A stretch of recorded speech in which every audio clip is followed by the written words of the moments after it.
Merci Madame la Présidente. Monsieur le Premier ministre, 19 milliards d'impôts nouveaux en 2026 sur les Françaises et les Français, les salariés et les entrepreneurs. Hier, Monsieur le Premier ministre, je le regrette, mais vous avez donc menti. Vous avez réussi à promettre plus de pouvoir d'achat alors que votre budget est une véritable boucherie fiscale pour la classe moyenne et les familles.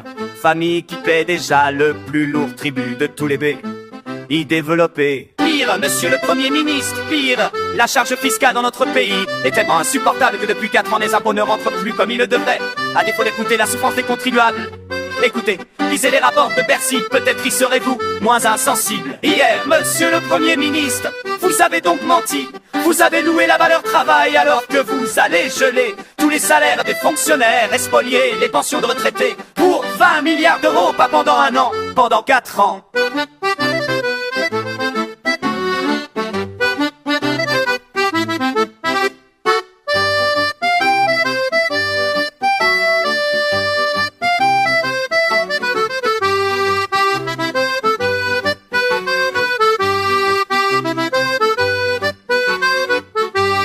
Hier, Monsieur le Premier ministre, vous avez menti car vous promettez de régler la crise des finances publiques alors que vous continuez à augmenter la dépense de 28 milliards d'euros en 8 longues années. Vous n'aurez donc jamais bêche de baisser d'un seul centime la GPL publique.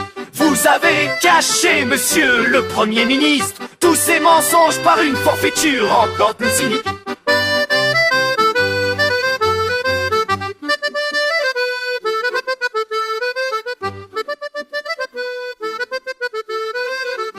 Vous avez menti qu'il y a des milliers de Françaises et de Français qui travaillent dur et qui nourrissent le légitime espoir de pouvoir prendre leur retraite plus tôt. Et tous ces travailleurs, vous y avez trompé la complicité des sociotraîtres de service jamais avant insulté l'intelligence et la dignité de nos compatriotes.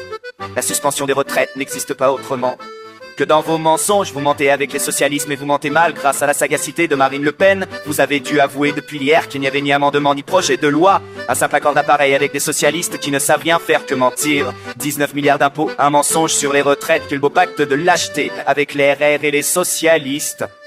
Alors, avouez vos mensonges.